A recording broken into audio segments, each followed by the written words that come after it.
Ladies and gents, welcome to another live stream by RR. We don't want that. Thanks for joining me. The Twitter handle is @ResolvingR on a bunch of other social media platforms for you as well.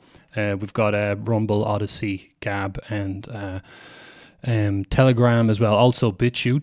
BitChute, I am banned in Europe as far as I know, but that probably happens to everybody. So I'm not sure how I'll go with that one. I hope you're all doing well. Hello to all the patriots back home, anybody watching.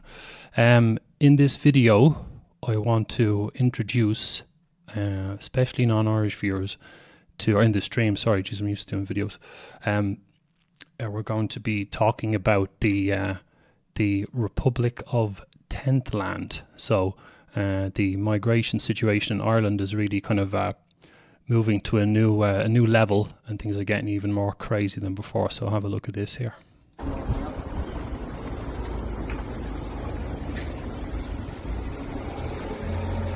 Stop greenwashing racism, and this is green. That's the NGO. That's the NGO, right? That's probably Paul Murphy and his crew coming over here. Talk about rubbing it in your face. And then there's loads here. We are right. We are right. We will. Unbelievable. This is crazy. Sounds like a revolutionary talk to me. Yeah. Right, so that goes. Oh, look at this. Oh, there's more up here now. Oh, look at that. Look at that. Oh my God. Well done, and shout out to whoever filmed this, if they ever see this. It is a tent city. It's a slum city or a shanty town. Wow, like Dublin's seen its fair share of things, but it's never seen this before. It's another second clip now by, I think these are... Did you know sure before you came here that Ireland was like this, that we were full? You know, that there was a housing crisis? Did anybody tell you, in like NGOs or anything, say, look, Ireland's full, it's not a great place to go at the minute? No. Nobody told you that? Nobody told us there was no room here. Nobody. So you are under the illusion that there was plenty of room and accommodation when you arrived. So were you under the illusion that there was plenty of accommodation? When you came here, did you think... Yeah, I thought when I came here, I thought they would give us an accommodation. I thought it was only the told us that they would accommodation. Mostly for us single male. Yeah. But you were under the illusion there was accommodation. He thought there was accommodation, he said. Yeah, I thought there was accommodation. See what? Well, we have a housing crisis. There's 14,000 people. So there's no room. You know what I mean? So is that being lied by the Irish government being here and stuff like that? There's no room. We're full. So right. So you're talking to friends, tell them it's full over here. Right. So basically, you've got the whoever's driving. You've got the crazy globalist contingent in Ireland welcoming in, with the whole the government system, the mass media, the NGO complexes, kind of welcoming in the migrants along with all the other relevant departments. And obviously, someone's at the far end doing the pushing as well, which we all kind of knew. But I just like to see examples like that. Obviously, people being told in many cases that this is the place, or Ireland's the place of milk and honey or whatever, and are going to have a great lifestyle. And it's obvious looking at these favelas, like these tent favelas popping up, the shantytown things, shows that the government is just determined to bring in as many people as possible, and are not really concerned about how it's going to work. The whole point of all this is to swarm and just overload the place. So here's another clip here. Shout out to Bog Trotter. Hello. Please, I'm sorry, please, don't record you, please. So there's plenty of time to move if they didn't want to be on. I can record anything I want in public. I know, but me... No, you can't record everything, not to record it. You can't I want to record around Mount Street Tries to snatch by the camera. protection centre. Would that be okay? Okay, but you can't record us. I can record anything in public. Not coming to us and recording us. That's the law. I'm walking. It's not a law. I'm walking. If I take a phone, I'll be videoing you. I'm walking. It's against the law. And I'm recording. It isn't against against the the law. law. But not we. Sorry? You're not the first that's coming here. Even journalists come here. They quite an come here, they attitude. don't record our face. You can't record our face. I can record anything I want in public. Why don't you go out there and record? Why we come to I can record. I live in. I can record whenever I want Don't come here to. again. I'll break that. No, you won't break it. Did you say you're going to break it? You said you're going to break it? That's what you said. Don't record house. That's what I told you. Be very careful what you say. Record anything, but not house. Be careful what you say to me. Coming here. Be careful what you I have the right say. to tell you not to record me. I can record anything in Dublin. So they just arrived at the fence. Sorry? Wasn't very nice. So they just arrived, and here we go, making demands and so on. So really typical, the attitude. Now, I mean, you know, I don't know what the guy filmed, what he was expecting, but still, you know, the attitude is really quite something else. So basically what happens, Irish people now obviously know that the migration thing is absolutely disastrous, you know, or catastrophic levels of immigration at the moment. And so if an Irish person wants to walk down the street and actually just film what's going on, then they're likely to be told to stop filming. So, you know, which is ludicrous. This next clip here, I just joined a few video clips together. This is from a while ago. I think it was about like November, maybe last year, October, something like that. I think this is Michael O'Keefe, I think. I'm not sure. This is one group down in Waterford, which is in the south of Ireland for non-Irish viewers, and a little coastal town, or a very, very small city. And, you know, there's some, like everywhere else in the country, there's migrant issues. So this is a group here talking about the problem. And across from them, we have an opposing group. The streets. Why aren't you taking to the streets for them? Why aren't you taking to the streets for the So Irish? red, more red. We're fighting for everyone. We're fighting for everyone. So that group there is People Before Profit. They're one of the more overtly Marxist groups in the country. So they're quite all over the place. Now, Ireland, make no mistake, for, again, non-Irish viewers, there's Marxist cult members all over the place in this country. They're all over the place and are mostly calling the shots. But this group here is quite, you know, openly People Before Profit. So there you go. You got your catchphrase, or your catch words in there, profit. So typical. So she said, we're fighting for everyone. Don't know, it was her in the jacket. So we're fighting for everyone. Okay, yeah. So the population of sub-Saharan African countries are in the hundreds of millions. I think Nigeria is like, is it 220 million or something like that? And you've got these other countries in that region. So you know, we're fighting for everyone. Well, you can't fight for everyone. It's not how reality works.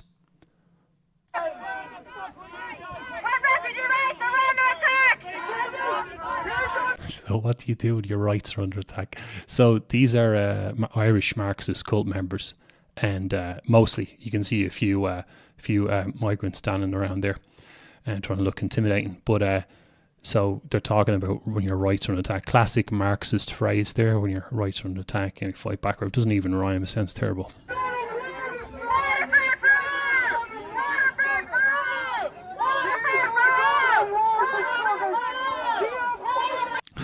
So Waterford for all, that's the name of the town. And there you go as well. You see solidarity in the background there. Solidarity, another Marxist catchphrase. And everybody knows this group is Marxist. I'm not trying to prove that People Before Profit are a Marxist group. Everybody knows that. But like I said in previous videos and stuff, I think the big problem in Ireland, a lot of other countries, is the Western countries, is the lack of understanding to where all this is coming from. It's an ideological problem. It's not the government.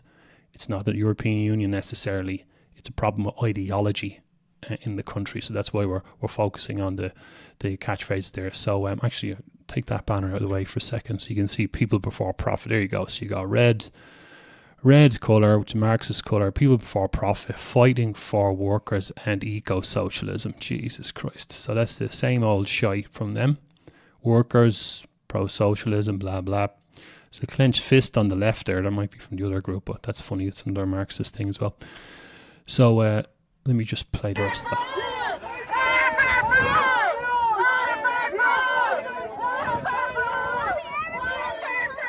So anyone outside Ireland's wondering why, you know, it's getting really crazy now. You got Tent City. Why are Irish people not getting out? Because the Irish people are divided just like any other Western population are divided, because half the population's brainwashed with mad globalist Marxist ideas. Globalism, Marxism is the same thing. So these people think that we can continue to bring in these migrants and that will work out. Some of them think that way. Other ones know that this is destructive, but because they're Marxists, they're trying to build this hypothetical distant future utopia. So any sort of destruction or instability that's caused in the short term is somehow justifiable and worth it, So, you know, speaking of the tents earlier, there was reports of, like, you know, well, because there's no facilities, they're just tents in the street, and it's not as if they're going into people's houses for cups of tea and using the bathroom and showering and stuff. You know, there's literally like piss and shit all over the place, and so, you know, there's no limit to how bad things are going to get for these nut jobs. You know, there's no point it's going to reach where they're going to go, oh, you know what, this is a bad idea, we're a little bit crazy. Never going to happen.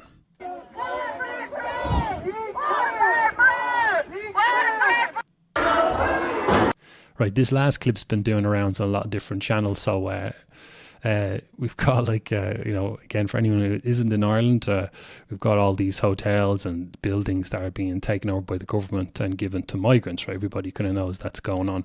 And then typically, as a consequence of that, and it's typical of how socialism works as well, often when you're given things for free, you've got no respect. So they're being brought in, these migrants, housed. I'm sure there's a percentage of them who might be appreciative, but really, when you're dealing with large groups and there's aggressive elements or uncivilized elements within them, they tend to take the lead, and you're left with examples like this. This is a hotel down in Waterford, I believe. Accommodation. Look at that. Like a bull in a china shop. Look at that.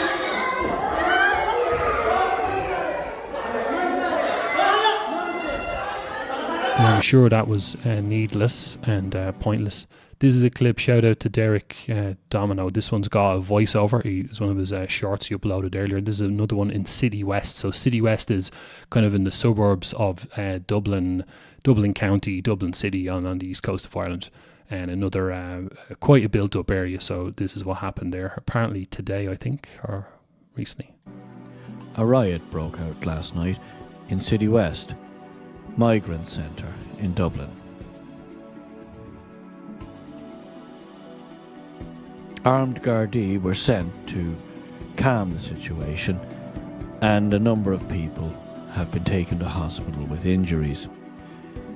It seems that the Irish government's boast that there will be no limit on how many migrants Ireland will take is having unforeseen repercussions.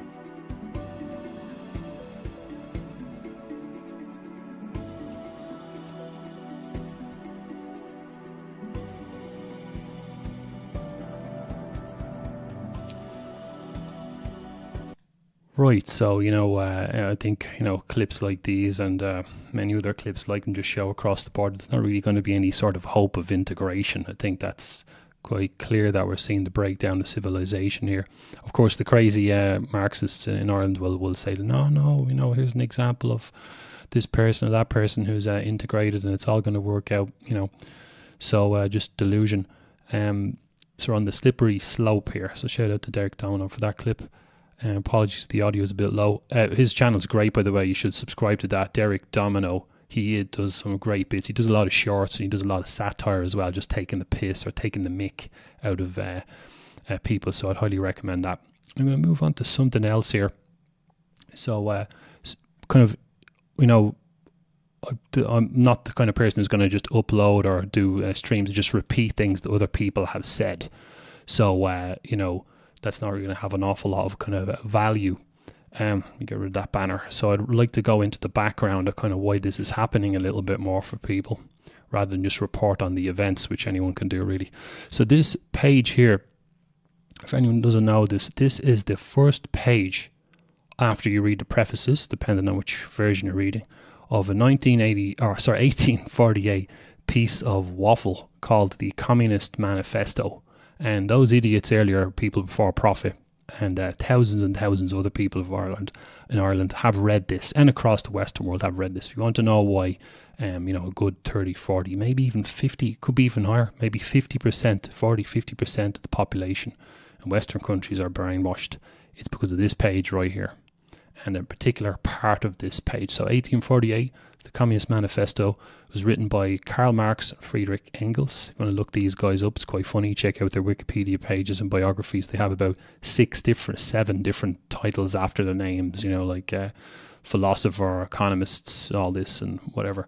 It's quite funny. So this is the first page of the Communist Manifesto, bourgeoisie and proletarians. So I'm just going to, the next slide here, I'm going to just show you is the paragraph in that. Now that paragraph there is the worst thing to ever happen to this planet. I swear to God, this is really it. It's all contained in that. Now you think of the amount of millions and millions and millions of brainwashed or university students who've read that paragraph in the last, well, you know, we'll say, so 107 years, right? So the Russian Revolution, 1917, and, you know, 107 years thereabouts, 7 years thereabouts, who've read this paragraph, right? So it says, the first sentence, the history of all hitherto existing society is the history of class struggles, right? So class struggles. The next bit then is a lot of words don't really make any, don't really apply nowadays, but freeman and slave, patrician and plebeian, lord and serf, guildmaster and journeyman, in a word, oppressor and oppressed, stood in constant opposition to one another, carried on an uninterrupted, now hidden, now open fight, a fight that each time ended either in a revolutionary reconstruction of society at large or in the common ruin of the contending classes. So that paragraph right there, the rest just waffles on about different historical takes and so on. But those two elements there, class struggle, oppressor and oppressed, explains how we're in the mess we are in today, because the that concept originally, it was applied to socialism, was originally applied to the notion of the rich against the poor. That was in the you know, the mid 1800s onwards. But you know, Marx and Engels didn't generate those ideas on their own. A lot of it was plagiarized off GFW, Hegel, and proto-Marxists of their era. You know, from the French Revolution, 1789 to 1799, that period onwards. So and then it kind of morphed and so on, and you know, obviously 1917 was a big deal, the Russian Revolution, and it spread Marxism around the world on a global, more global, organized, professional kind of subversion and kind of a takeover. But this concept right here, to show you that again, of oppressor and oppressed is really where it's all at, because what we saw earlier, we saw the tents in the streets and people think, you know, it's the government or it's their globalists or the European Union. Really what's we think like as you saw the crowds earlier, right, in Waterford, you saw people before profit, just one of the many cult member groups, or they're just a handful of the thousands of brainwashed nuts in the country who will literally call you racist and shout you down for opposing mass migration and so on. They're just one of the groups. But what's happened is that it's created this mentality in the general public, or anyone who's been affected by, of pathological altruism, which is the idea that pathological from the Greek pathos as an illness, or of the body, an illness. So you're an altruism as in you're going to help somebody or something. So pathological altruism, you're going to help someone else or something else to your own detriment, right? You're going to actually destroy yourself trying to help someone else or another group. So that's really, pathological altruism comes from the oppressor versus oppressed principle. And what it does is divides people into groups. So you got class struggle and oppressor and oppressed. So class struggle, like I said, is about the rich against the poor, the bourgeoisie against the proletariat, but it evolved into other areas. The next slide here shows what it evolved into. This is from another project I'm working on here.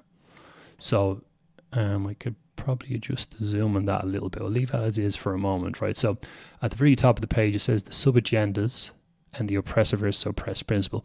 So when I say sub-agendas, I mean the different initiatives that Marxism supports, right? So sub-agendas. So the agenda of Marxism is to dominate, because it's the dominant ideology. It wants to control the world, right? You saw in the tents earlier, we will win, talking about fascism, blah, blah, blah. So it's a revolutionary movement, wants to take over the world. That's the agenda of Marxism, is a one world government and total control of the world through brainwashing as many people as possible. That's the agenda. Sub-agendas are the kind of the tools that it uses to reach that goal. So from the top, I just basically put them in kind of an alphabetical order. So you got from the top, and the 3 columns, left hand side is agenda or sub-agenda, in the middle is oppressor and oppress. I barely read this myself. So at the very top left, you got abortion. So in that scenario, what they've done is the unborn child or the patriarchy or males classifies as the oppressor. So it's oppressing women, you know, it's enslaving a woman, right? So that's the oppressor, and the oppressed is obviously women. And the next one then is anti-capitalism. Now, this is the oldest element of Marxism, right from the start. You know, it was about workers' rights and this and that. So anti-capitalism, capitalist, rich people, the bourgeoisie, quote unquote, right? Amazingly, I actually hear people use this word today, involved with they call themselves nationalist in this country, or they might call themselves patriotic, and they're on the mark about a lot of things, but yet they use this word bourgeoisie, which I think is a little bit disturbing. So that's oppressor in that scenario with the rich, and then the oppressed is the poor, so the non-wealthy, working class, proletariat, and you know, so on. Socialist, they would class being oppressed as well. The next one's really important as well. So anti-Christianity, or particularly Catholicism. So the oppressor, and this is interesting the way this is laid out. So the oppressor is Christians in the Roman Catholic Church. So the Marxist cult is saying that these are oppressors, and you know, we know, especially in Ireland, everybody knows that the church used to be quite powerful, and then went got kind of destroyed, or its power was reduced in Ireland in the 20th century. A lot of that in part was due to the activities of cult members. Because what they do is when they're trying to destroy an enemy group, what they do is they find the most vile, lowest thing the target group does, and they exaggerate it. And what they do then is they talk about it all the time, and they just keep repeating it. So that has the effect of brainwashing people, so that whenever they hear the words Catholic Church, they think child molesters or pedophiles or whatever, right? So I'm not saying that never went on at all, and certainly certain researchers have talked about that. You know, Marxists have in the 20th century, or people brainwashed with the ideology got involved, and you know, people who are predatorial tend to be attracted towards positions of power and control, and so that was part of it. But again, what they do the same thing with rape culture as well. Rape, what they'll do is they find the most vile thing a man can do to a woman and exaggerate the numbers and say that's happening around every corner. It's classic defamation tactics. So so you got that's, so the other side then is non-Christians, Catholics are the oppressed. The reason why I put non-Christians there is because, you know, people who are atheists, quote unquote, in Ireland, or people who are, a lot of them are Marxists, what they do is they'll say the church has done this, done that, and you know, the religion existing at all, especially Christianity, is evil and it does harm, so it needs to be destroyed to create a better world. And the history of Marxism, especially in the 20th century, is countless horrific examples of cult members going out of their way to destroy religiosity, destroy churches, and so on. Right, so I'll move on. Black Lives Matter. Then oppressor is whites. So that's pretty straightforward. Oppressed is blacks, non-whites in general. So that's another. So again, the ideology separates people into groups, creates division, sets one up as the oppressor, one up as the oppressed, and that creates certain emotional dynamics we'll come back to a little bit later. Creates tension. The next one then is often missed, climate change. Right, the climate change movement as well is another. We know it's Marxist straight away because it's an international revolutionary movement, right? So you know that it's Marxism. It's trying to change the world, and they're such great people. They want to actually save the planet. So you know, gargantuan egos involved here. So the oppressor is humans, or most humans, unless you're recycling and being a vegan and stuff. Most humans are oppressing the planet. The oppressed is the earth, right? So the actual planet is oppressed now.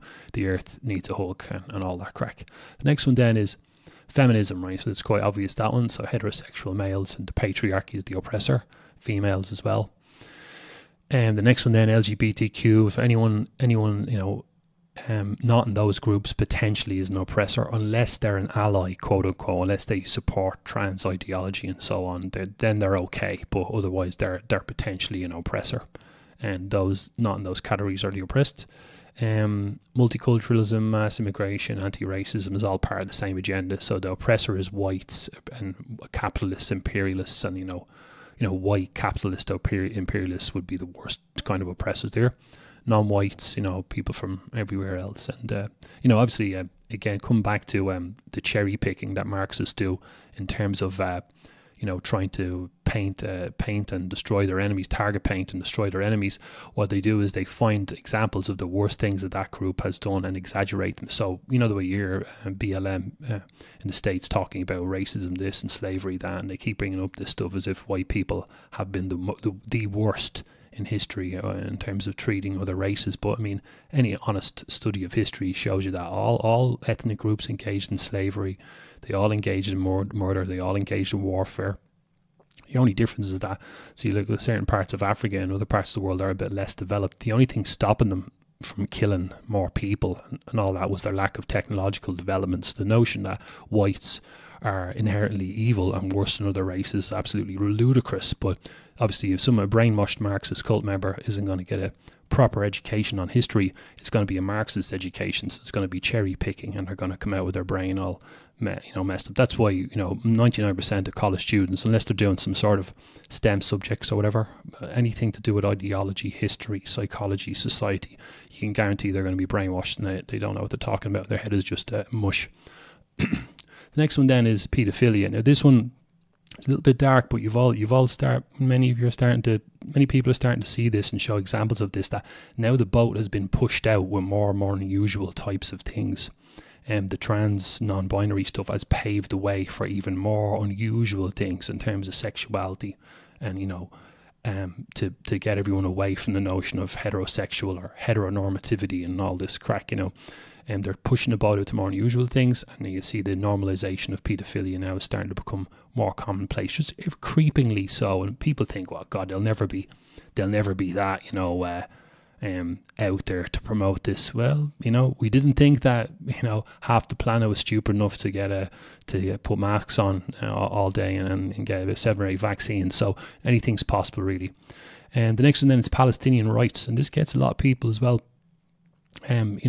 It's the same principle again, right? So now, like I said in the previous video, I didn't pick a side with all Palestinian rights thing in Israel because it's quite complex, but there's most certainly undeniably a Marxist element to that whole equation as well from the Palestinian side, right? Because it's a proxy war between the West and the Soviets, and it goes back a long time. The PLO, Palestine Liberation Organization, was involved with the Kremlin, and the Kremlin in the Soviet era was responsible for creating a lot of the nationalist groups around, and the national liberation movement. So that gets people, they get swept away in the media frenzy, and they can't control their emotions, and they start believing what they're told. And once a group is designated as the oppressor, they automatically feel that they're the victim, and that's all there is to it. So they develop all these certain emotions towards the oppressed, and other emotions towards the oppressor, and off they go, and the brainwashing kicks in, and they're just gone. So Palestinian rights, so Israel in the West, America, so there's obviously the anti-American element there as well. The Marxists traditionally, since the early days of the Soviet Union, Vladimir Lenin's time, have had a bit of an agenda against America right from early on. So same formula again, oppressor versus oppressed. The last one then, last but not least, is veganism. So another one as well. So the oppressor is animal products, animal product users and consumers, and the oppressed is animals. So again, what they're doing here is they're trying to say that there's unjust treatment going on, and this shouldn't be, and it's against the natural order, which they're not saying that, but that's what it is, against the natural order that's been around for thousands of years. So we know it's revolutionary. And what veganism does is it complements very well Marxism across the globe and all its other agendas. So the last thing Western countries need right now is degenerate populations on an artificial diet that is cholesterol deficient, right? It creates weak populations and makes them unable to defend themselves or stay mentally balanced. And just to quickly go over this, so there's 3 main areas where veganism attacks the human body. One of them being that, so it's a cholesterol deficient diet. There's about like 17 or 18 different nutrients that you can't get from a plant-based diet anyway. But one of the big ones, in my opinion, and opinion of plenty of other analysts on this, is cholesterol. So cholesterol is like one of the major building block of pretty much all the cells in the body. A deficient diet in cholesterol will lead you to not being able to replace the cells as quick. So the number one thing it results in is accelerated aging, number one. Number two, the endocrine system of the body needs cholesterol to create hormones. So I think, you should know where I'm going with this one. With all the trans and non-binary stuff, the gender bending stuff, we can see that, the combination of the vaccines and veganism and sugary diets, lack of exercise, lack of sunshine, and high stress, all these other things combined create certain consequences, and it can imbalance people hormonally. But the vegan diet is perfect for that. It's if you deprive the human body of cholesterol, can't make hormones, so therefore it's going to be deprived of the raw materials that it needs. The third big area for veganism then is brain health. So without cholesterol, the brain can't repair it doesn't have the material. It's mostly fat and water, but without cholesterol it can't regenerate itself. So what you're doing is, again, that it encourages a person's brain to pretty much break down, and you have early onset Parkinson's, Alzheimer's. But those are just the more obvious kind of conventional medicine things that will be spotted. I'm more interested in the fact that it leads to crazy people. So vegan diet certainly lends to that. It lends to people not being able to control their emotions, which is the last thing we need when we're trying to deal with a Marxist infection. We need people who are level-headed, who can control their emotions. Veganism helps to push it the other way. And it's funny, if you look at any vegans who after they go through their honeymoon period, particularly males, they end up really cranky because their testosterone levels have dropped down, their brain is going to fall.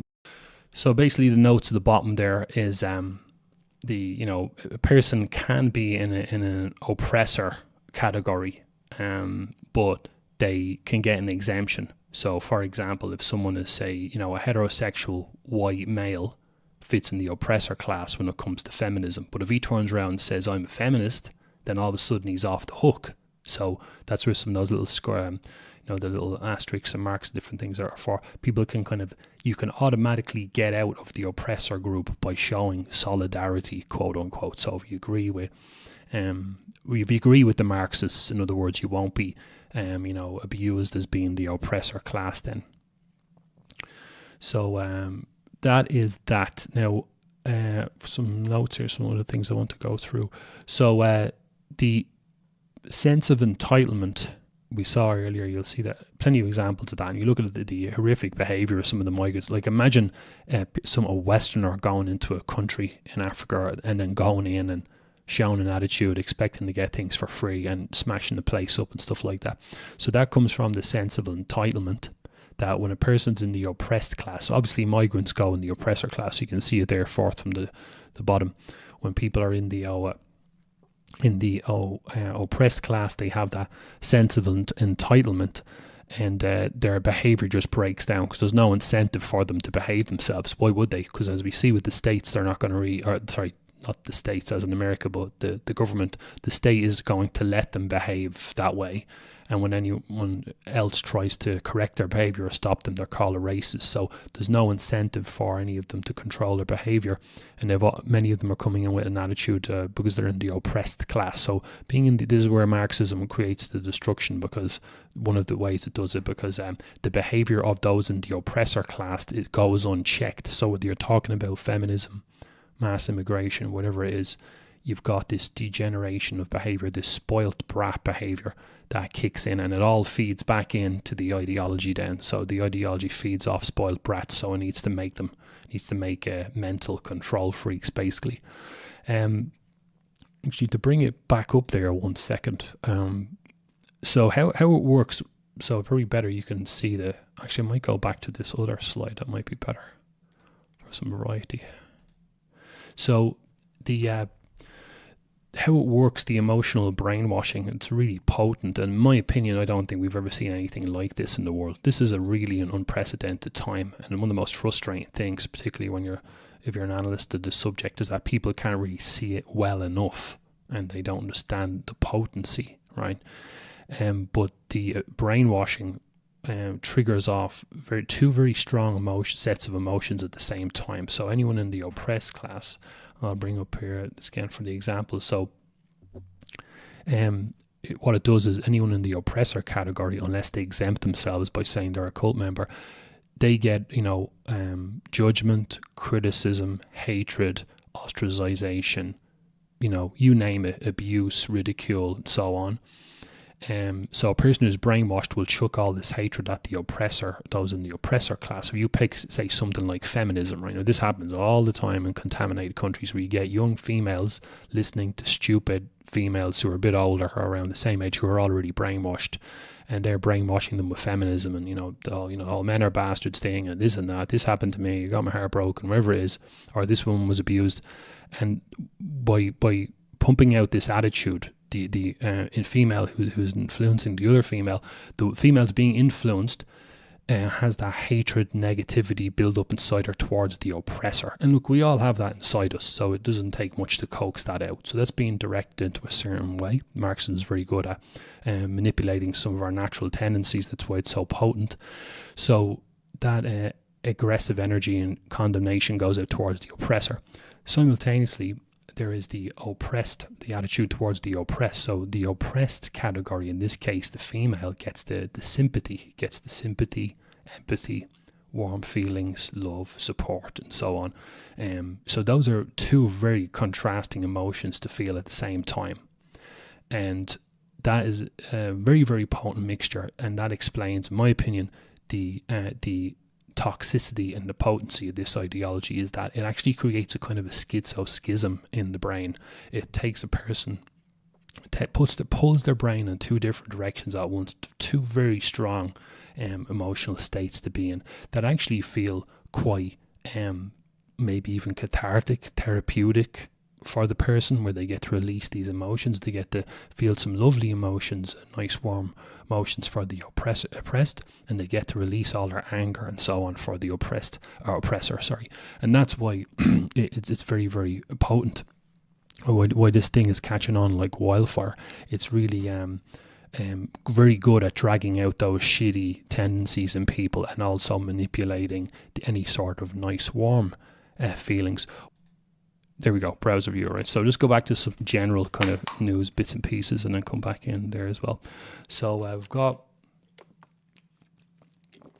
this has been doing the rounds as well. So you've got the, in the UK, it seems to be the case that they've children have stopped getting puberty blockers at gender identity clinics at the NHS. So, that seems to be a good move, but I'm sure they're just trying to just changed how they do things. It's not necessarily a massive positive step.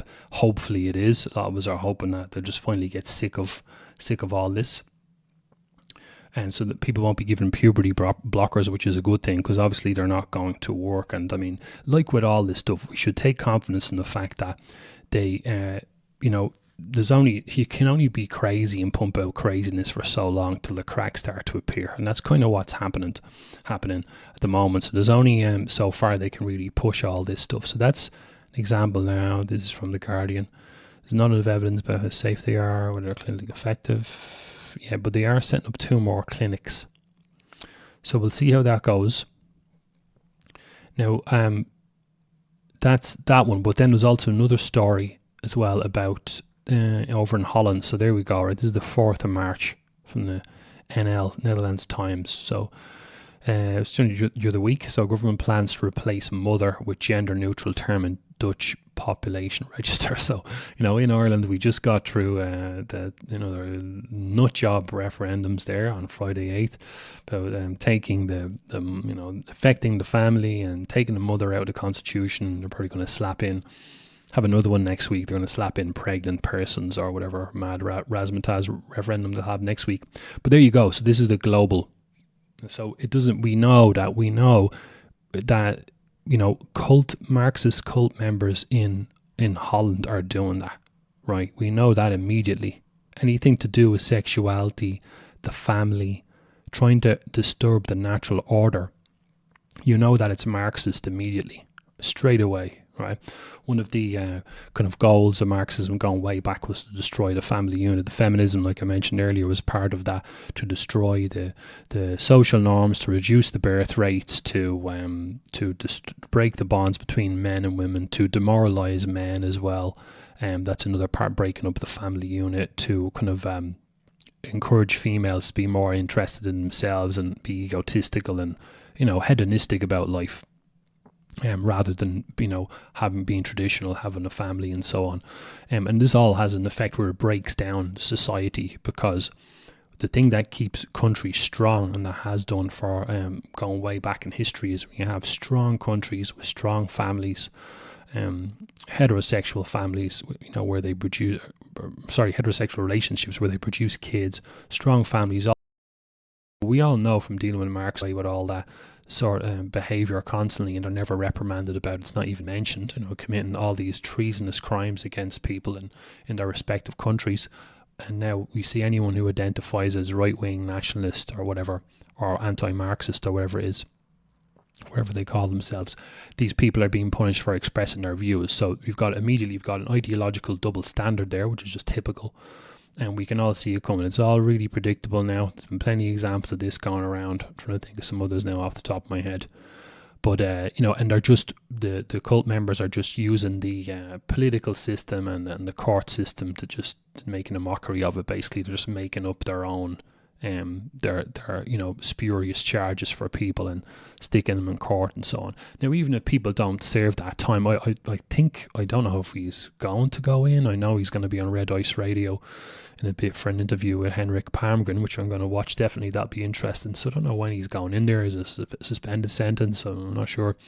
I haven't read the articles yet, but even if he doesn't go in, it serves as being an intimidation tactic, which is, part of the whole thing of the cult members having ideological dominance, is to intimidate people into silence. So that's just another example of that. And then another example, so that's in Belgium. Then we had Mr. Derek Bly down in the south of Ireland. So for non-Irish viewers, Derek Bly is the president of Ireland First. It's one of the new nationalist parties in Ireland, which is great to see. They identify as being centre-right, so it's always great to see that. Derek's very prolific YouTuber, and he's great confidence. He gets down there in people's faces and talks about mass migration, stuff like that. He's very, very popular. So now what they're trying to do is typical. Now, we could have seen this coming, is that they're threatening to take him to court or defamation or whatever it is, So it's ridiculous. He made a video about this earlier saying that he hasn't heard anything about it. So again, even if nothing happens, they're just trying to generate that intimidation, So I'm not going to, no thanks, I'm not going to register. Thank you very much. But no need. I know what's in these articles, so I haven't read them. So a far-right political party and its leader are being sued for defamation, blah, blah, blah. So he was organising anti-immigration protests. So, you can't win. They want you to sit there and not react to the stuff that they're doing. And if you do have a reaction and it's critical, they'll use the force of the system against you. And, they haven't done anything to Derek yet. They might try, but he's not a man to be intimidated, so that might be quite funny. Now, another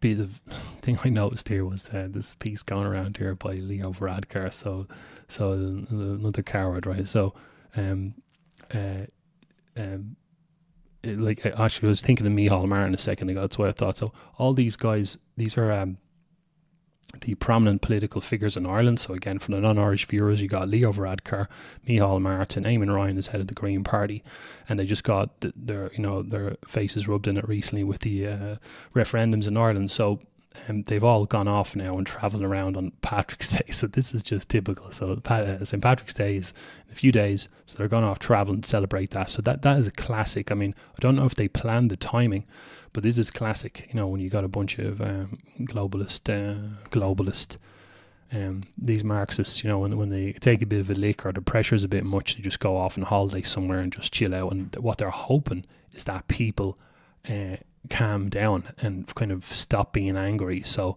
anyone in Ireland watching, don't calm down, stay angry. Maybe give them a welcome at the airport or something, and if find out when they're coming in and put them under a bit of pressure. Here's another one here. Micheál Martin. So just switch back to desktop there. So He was in Canada, right? So he's gone around meeting all the Irish communities and all that. You know, I mean, it's funny because I'm sure, I don't know what their attitude is towards him, but I mean, look at those smiling faces. You know, I don't think anyone in Ireland, like, unless they're brainwashed, is going to be is going to want to smile at him or treat him nicely. And no, they never face up to any sort of pressure at all. You know, they never even put themselves in a position where they would get any sort of abuse. I think it's quite pathetic, really. You don't even really get a chance to shout at them. So that's Micheál Martin anyway. No. Right, so one last thing. I have this article around here. So, right, now this is what I think is the more important stuff. Because as I've said recently, all of this so-called cultural Marxist stuff is just there, or people call cultural Marxism, the social instability, the kind of all the divisive different agendas, the political divisions, all that stuff is just there to soften up the West. And I've been keeping an eye on the last couple of years, the different movements coming from the countries with communist DNA. So China, People's Republic of China, formed in 1949. It exists because communism won in that country. Now people get confused about this. Now you even have people stupidly trying to question me on this, like me of all people, trying to question me on this, saying that, you know, China isn't communist and this, that. Well, of course they don't have a communist economic policy, because, you know, anyone nowadays would be stupid to try that unless you want to destroy your economy and go all socialist. It's a really stupid idea. So of course they're not communist in that sense, but people don't understand what it is. They just, you know, have their crappy definitions of what communism is. But China is a dictatorship. It has all these fake parties. It's got one party that runs the show, and it's got the Popular Front, wherever it's called, which is all these other groups that kind of are subservient to the CPC, or the Chinese Communist Party. So that is a dictatorship. Xi Jinping is a bit of a crazy person.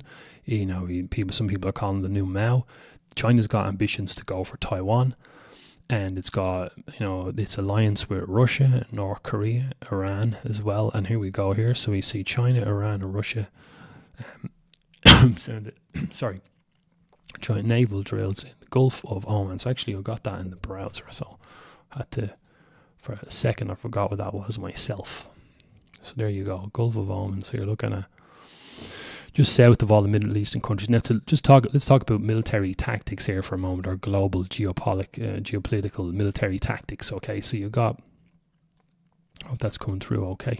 I might go full browser with that one. See, that's better. Not too bad. All right. So you got Russia there. Why is that not scrolling? I'm forward. So that's Russia there. That's China. You've got Iran there. So you got three pretty big landmasses there like that. The Americans just pulled out of Afghanistan a while ago. Iraq, and, you know, you can imagine with Creepy Joe in there as well in America. So he is, as I've said before, compromised. You know, he's a traitor. He's got connections with the Chinese Communist Party. So America is going to pull out of all those areas. Right now, this links into another issue I mentioned earlier. Right, so maybe some of you might guess this before I mention it.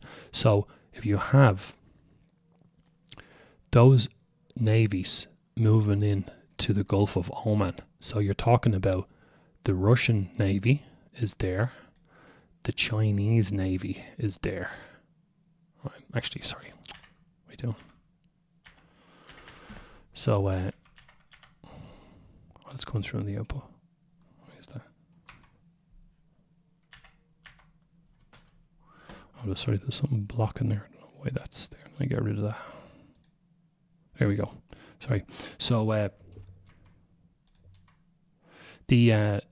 what's happening then is they're clearly moving west. I mean, no, it's just a training exercise and so on. That's over there. You've also got the Russian militaries in the Ukraine. And if you zoom in here as well, Israel, right? Israel is the last pillar that needs to fall in this region for the communist movement to really push west, right? Now, you know, I wouldn't even bother talking to some brainwashed person about this, or they've still got Marxism in their brains and think, you know, America is the imperial oppressor and stuff like that. the good things about having America in the Middle East was that, you know, maybe there's crimes committed or different things happened, so on, but at least they were there. Whereas now America pulls out here, and you've got, who knows what's going to happen with Israel, right? I mean, they would nuke people rather than get destroyed. But you can see that it's never been more, there's never been more, I don't think there's ever been more anti-Israel sentiment than we've seen recently, which is really quite interesting. So, now, whether something happens or not is different, but you see, really, the Palestinian rights movement is building up around the place. And as I say to people all the time, the Palestinian rights movement, it's not about the Palestinians. That is a proxy conflict. And again, back to Marxism again, people just assume that they're the oppressors. That's all there is to it. It's black and white. Israel is evil. Palestinians are the victims. And that's how they see the whole thing. They're missing the bigger picture here, because this proxy warfare situation has been around for a long time, and especially when you're dealing with, you know, kids out in the streets now protesting about Palestinian rights. You know, the PLO was in existence before these were born. You know, going right back. Any groups with the name national or liberation or freedom movement in the name has a Marxist element to it most of the time. In Ireland as well, for the non-Irish viewers, we had, well, they're pretty famous anyways, the Irish Republican Army, the Irish National Liberation Army. These all had Marxist elements to them. And what the Marxist cult did in the 20th century was very good at taking disgruntled groups or individuals and using it to further its cause. So the Soviets saw an opportunity here. How can we stop American power, particularly in the Middle East? Well, what we do is we'll start up an anti-Israel, or we'll associate ourselves with an anti-Israel movement. So a lot of people, I see people having these conversations online, and because of the whole discussion about, you know, who and what the Jews are, and, you know, that's a big discussion. I can't go into that on YouTube, but a lot of people would think that it's a great thing that Israel is destroyed. I completely disagree. When it comes to the topic about who the Jews are and all that, I'll go toe to toe with anybody about that subject. I know plenty about that subject. I was reading about it for years, but I think it's a really bad idea for Israel to be destroyed. But clearly a lot of people don't feel that way, and they think it will be a good idea, but they don't know what they're asking for. Because if Israel falls, you've got a situation there where the American influence in this whole area is gone. Now, Africa is already kind of gone in terms of Marxism. That has a long history of Marxism. And the Russians and the Chinese have been in there. The China's been in there with the Belt and Road Initiative for quite a while, you know, getting up, buying up resources and land and using their economic policy to get control. So it's not military. It's more economic, and it's quite clever. The Russians have been down there as well. The Wagner Group is down there as well, I think, and the diamond trade. So, you know, the Western powers, I say, well, powers, quote unquote, they're not really the powers anymore. They're starting to collapse because Marxism is eating them up from the inside. So what I think is happening here is they're starting to do drills and getting prepared in these areas there. Okay, what's that called again?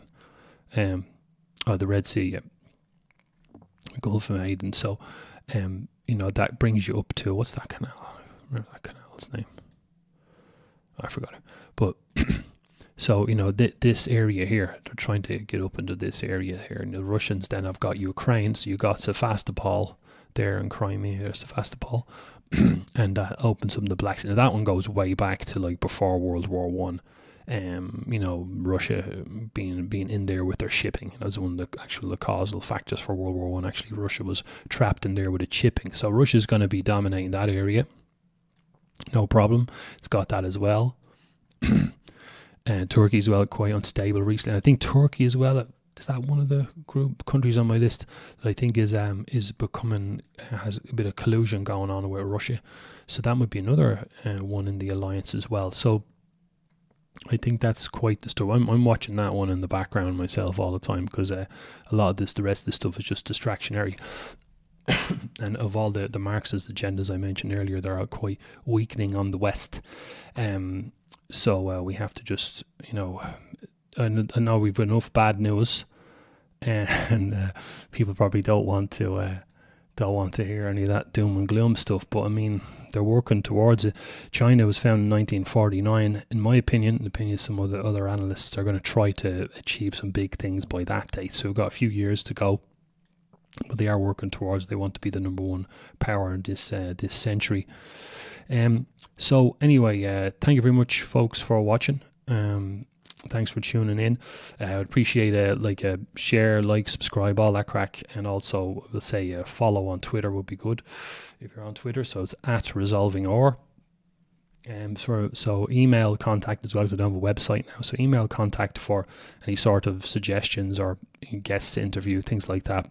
I will be getting back into interview as well shortly. So the email address for that is contactrrATprotonmailDOTcom. So contactrrATprotonmailDOTcom.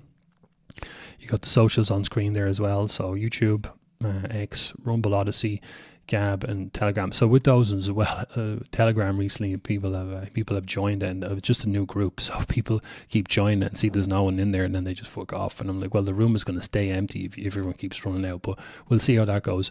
And I will be streaming to Telegram. Well, if I think I can do that, I'll move on to that next if I have no hiccups as is. So I'll be streaming on YouTube, X, Telegram, and we'll see about Gab and so on, Odyssey and Rumble. I'll bring that in later. I think my computer setup can handle that, so we'll see how we go with that. So anyway, thank you very much, folks, and I will see you in the next one.